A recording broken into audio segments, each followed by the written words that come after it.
April 1942, Schrobenhausen, Bavaria. The young German woman peered through a gap in the curtains, straining to see the approaching American tanks, rumbling down the cobblestone street. 2 years of intensive propaganda had prepared Margarete Müller for this moment. The barbarians were at the gate. Reich newspapers and radio broadcasts had described in vivid detail what American soldiers would do to German women. The stories were specific, clinical in their descriptions of violations, designed to create both terror and resolve. Margaret had been instructed, along with 7 other young women, from her street to report to the town hall basement that morning. The local Bürgermeister explained. They would serve as comfort women for the occupation forces, a necessary sacrifice to protect other German women. Across southern Germany that spring, Nazi officials established 211 similar facilities in towns facing imminent occupation. These locations, hastily converted from municipal buildings, schools, and in some cases private homes, were designated as controlled environments, where occupying forces could direct their natural urges. According to recovered Wehrmacht documents, approximately 2,800 German women between ages 17 and 30 were formally conscripted into this final desperate program. Reich Directive 7145, issued March 12, 1945, outlined the establishment of these facilities as necessary protection for the general female population. The directive's language revealed the regime's final psychological manipulation, convincing young women that American soldiers were barely controlled animals who would rampage through German towns, taking what they wanted by force. The American soldier, stated one propaganda leaflet distributed in Bavaria, has been promised the bodies of German women as reward for invasion. Another official publication claimed American units included specialized battalions drawn from prisons and mental institutions. What made this propaganda particularly effective was its foundation in German assumptions about their own military behavior. The Wehrmacht had established over 500 military brothels across occupied Europe between 1940 and 1944, forcing an estimated 34,000 women from conquered territories to serve German soldiers. Internal military communications captured after the war revealed that German leadership simply projected their own system onto their enemies.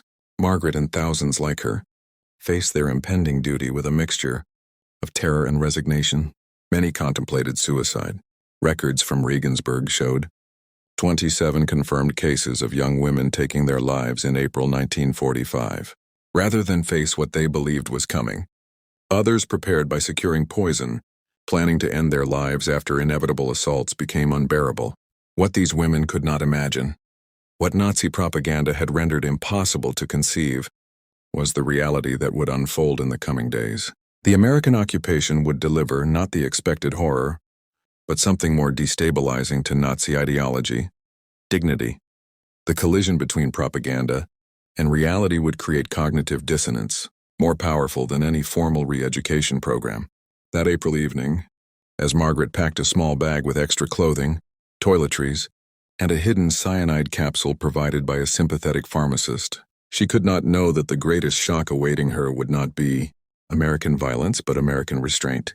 The soldiers approaching her town carried not only weapons, but also a comprehensive set of non-fraternization regulations that would systematically dismantle the Reich's final deception.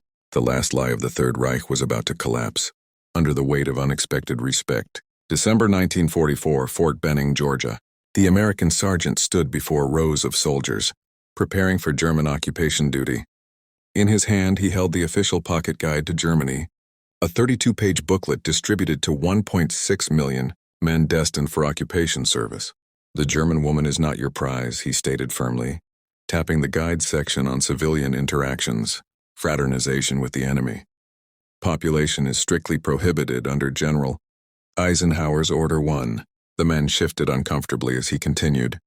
"Violation carries penalties including reduction in rank, forfeiture of pay, and imprisonment up to 1 year. As Allied forces prepared for the final push into Germany, American military command implemented unprecedented preparation for occupation duties. General Eisenhower's Supreme Headquarters Allied Expeditionary Force issued Directive JCS 1067 on September 22, 1944, explicitly prohibiting fraternization with German officials or the population.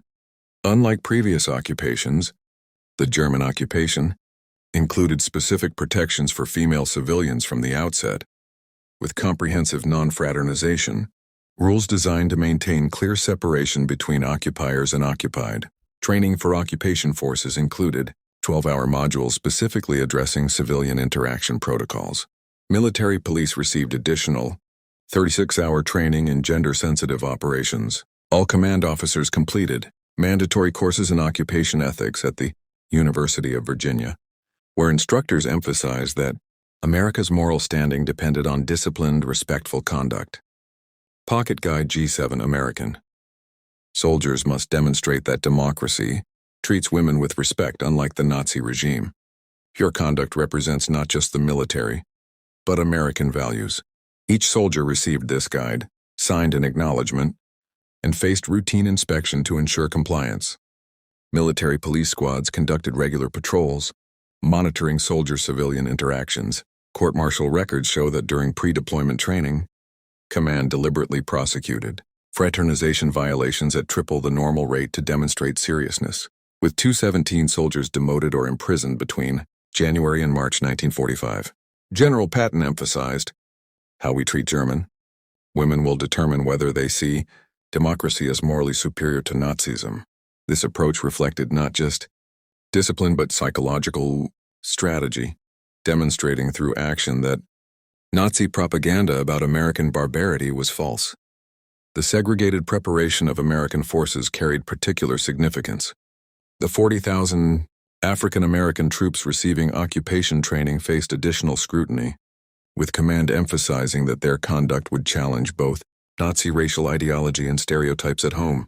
As occupation forces crossed the Rhine in March 1945, they carried not only weapons and supplies but a behavioral framework fundamentally different from what awaited them in German towns. The women who had been designated as comfort girls by Nazi authorities would soon encounter these specially trained forces, men under strict orders. That made social interaction, let alone exploitation, a serious offense.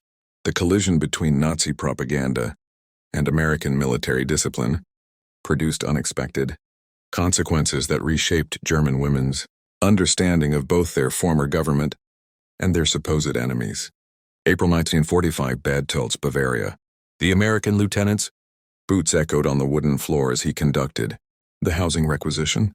Clipboard in hand, he walked through the Hoffman family home, carefully documenting available space while maintaining a formal 3-meter distance from Frau Hoffman and her 2 daughters. "This room will remain private," he marked on his form, designating the daughter's bedroom as off-limits. American personnel would use a separate entrance and facilities. Across occupied Germany, encounters followed similar patterns.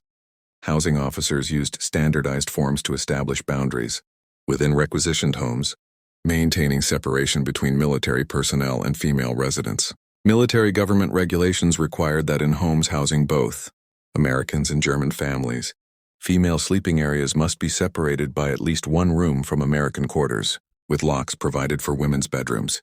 In Heidelberg, 19-year-old Greta Schultz recorded in her diary, "They arrived and I hid in the cellar, waiting for the screams from upstairs.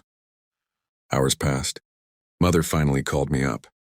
2 Americans were sitting at our table eating their own food. They nodded politely and left to sleep in Father's study. I keep waiting for something to happen, but they barely look at us." American occupiers maintained rigid distance through formalized interactions.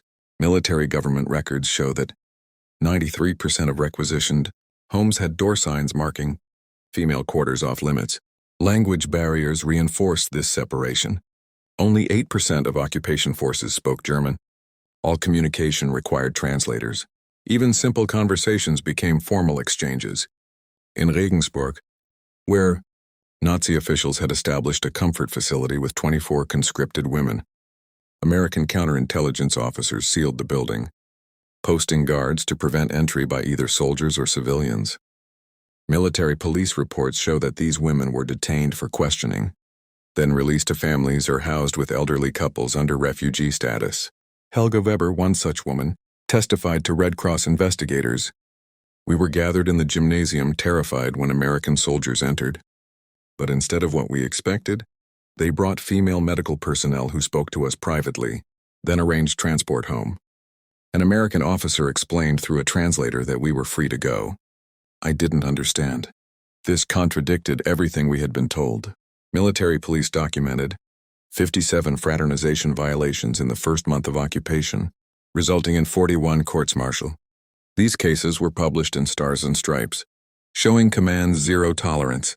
Meanwhile, Soviet forces in Eastern Germany operated under different protocols. Contemporary estimates suggest over 240,000 German women suffered sexual violence. As weeks passed, terror transformed into confusion, then reevaluation. Nazi propaganda collapsed not through counter-propaganda, but through daily interactions that contradicted everything women had been told. By August 1945, structured formality had normalized. The elaborate system of regulated interaction dismantled the Reich's final propaganda narrative. German women who had been told to expect systematic violation instead encountered elaborate protection mechanisms. The psychological impact of this contrast between expectation and reality created profound reassessment, not just of Americans, but of the entire Nazi worldview. By autumn, Margaret Weber wrote, "Each day of respectful treatment made the next propaganda story crumble in my mind." Dr. Anna Merkel, a psychiatrist working with the military government, documented this transformation in her 1947 study of 214 women once designated as comfort personnel. Her clinical interviews revealed a pattern: initial terror, followed by confusion, then questioning of Nazi ideology. Once this central expectation proved false, it triggered a cascade, challenging racial theories, leadership principles, and the moral foundations of the regime itself. Trust developed not from propaganda, but from predictable patterns of respectful conduct. This transformation occurred most rapidly among women who had direct professional contact with Americans through clerical, translation, or administrative positions. The 3,700 German women employed by occupation authorities by late 1945 became informal ambassadors within their communities, counteracting lingering propaganda effects through first-hand testimonials. Cultural exchange accelerated this transformation. While formal non-fraternization policies remained in effect, they evolved to permit professional interaction and supervised cultural programs.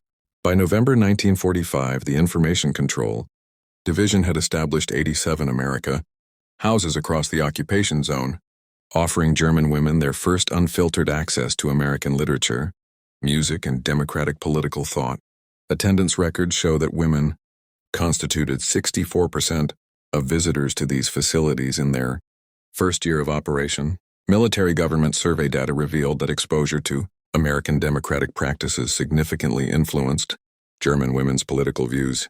Among women who had regular professional contact with Americans, support for democratic governance reached 81% by spring 1946 compared to 43% among women without such contact. Women who had been designated as comfort personnel showed particularly dramatic transformation, with 93% expressing support for democratic systems in post-occupation interviews, suggesting that the contrast between expectation and reality created especially powerful reassessment. As occupation progressed, non-fraternization policies gradually relaxed. In July 1945, social conversation in public places became permitted. In October, Americans were allowed to speak with German children. By December, limited social interaction with adults was authorized in public venues. Military government records show that as these restrictions eased, reported violations actually decreased, suggesting that the initial rigid structure had established behavioral norms that persisted even as formal constraints diminished. Despite prohibition, romantic relationships inevitably developed. Between 1945 and 1949, approximately 1,175 German women married American personnel, with the first such union officially recorded in August 1946 after policy changes permitted fraternization. These marriages required extensive background screening and commanding officer approval, creating a 6-month average waiting period. The children born from American-German relationships, estimated at 94,000 between 1945 and 1955, represented Visible evidence of transformed relations. Diaries and letters from this period document women's evolving attitudes. Helga Brandt, who had hidden in her cellar for 3 days when Americans arrived in Munich, wrote to her sister in October 1945. "Last week I attended a chamber music concert organized by the Americans. I realized halfway through that I was sitting, unaccompanied, in a room full of foreign soldiers, feeling completely safe. This simple moment made me understand how thoroughly we were deceived. Not just about these men, but about everything." By 1947, the transformation was largely complete. Women who had been specifically prepared to fear American soldiers had instead received a practical education in democratic values through daily interaction. This lived experience proved more persuasive than any formal re-education program, changing not just attitudes toward Americans, but fundamental beliefs about individual dignity, gender relations, and political rights. July 1955, Schrobenhausen, Bavaria. Margarete Müller, now Margarete Wilson, pushed her daughter's stroller through the same town square where a decade earlier she had awaited American troops with terror. The transformation in her life paralleled broader patterns across West Germany, where women's experiences during American occupation had created lasting impacts on political attitudes and gender relations. Longitudinal studies by the Institute for Demoscopy Allensbach tracked this evolution, finding that women who had direct contact with American forces during 1945-1949 showed 37% higher rates of democratic participation than demographically matched counterparts without such interaction.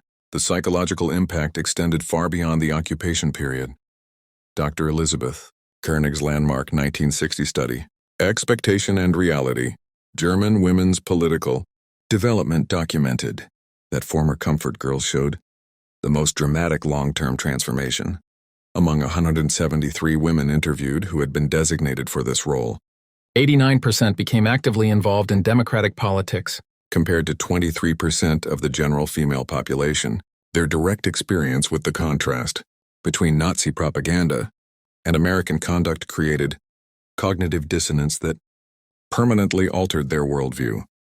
As one subject explained, "Once I discovered they had lied about this fundamental threat, I questioned everything else I had been taught." This transformation transferred across generations. The daughters of women who experienced American occupation demonstrated measurably different attitudes than peers. University of Munich research in the 1970s found that these daughters were 42% more likely to pursue higher education, 56% more likely to support gender equality initiatives, and showed significantly higher rates of democratic participation. The lived experience of their mothers created intergenerational transmission of democratic values more effectively than formal education programs. The impact appeared in cultural expression across post-war decades. German literature, film, and art reflected this transformed understanding. Louise Rinser's 1953 novel, Die starken Tage, The Strong Days, portrayed the psychological journey of a woman designated as a comfort girl who discovers unexpected dignity in American occupation. The 1954 film Die Brücke der Hoffnung, Bridge of Hope, depicted similar themes, becoming one of post-war Germany's first major international successes. These cultural artifacts documented a societal reassessment that began with individual women's experiences. Academic research continued documenting this phenomenon. Professor Maria Hearn's comprehensive 2001 study, GIs and Fräuleins, analyzed over 12,000 personal accounts, military records, and surveyed data to quantify the occupation's impact on women's political development. Her research concluded that the contradiction between Nazi predictions and American conduct regarding German women became a central catalyst for democratization, particularly for those who had been most thoroughly indoctrinated by the regime's final propaganda efforts. Statistical comparison revealed the scale of contrast between expectation and reality. In the American occupation zone between 1945 and 1949, reported sexual assaults numbered 1,336 cases with a 95% prosecution rate. Women employed by occupation authorities reached 128,400. German-American marriages totaled 14,175. Democratic Political participation by women increased from 21% to 67%. Meanwhile, in the Soviet occupation zone during the same period, estimated sexual assaults exceeded 240,000 women in administrative positions numbered only 8700. Soviet German marriages remained prohibited. Authorized political participation stayed strictly controlled. The modern legacy appears in contemporary German-American relations, with polling consistently showing stronger support for transatlantic partnership among women whose mothers experienced American occupation. The 2018 Transatlantic Trends Survey found that 76% of respondents from this demographic supported NATO and broader American alliance, compared to 54% of the general population. Margaret herself exemplified this transformation. The young woman who had hidden a cyanide capsule in April 1945 became a community liaison for the Marshall Plan in 48, married an American administrator in 1950, and eventually served on Schrobenhausen City Council after returning from America.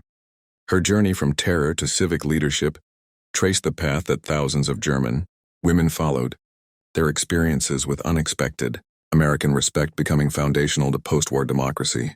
The story of German comfort girls and American soldiers reveals history's counterintuitive mechanisms of change. The women prepared for violation instead received respect, creating cognitive transformation more powerful than formal re-education. Their experience demonstrates that genuine respect for human dignity proves more effective than force or propaganda in changing hearts and minds. The American occupiers, who simply treated German women with ordinary respect unknowingly, planted seeds of democratic transformation that would flourish across generations, helping establish Europe's most stable democracy from the ruins of its most terrible dictatorship.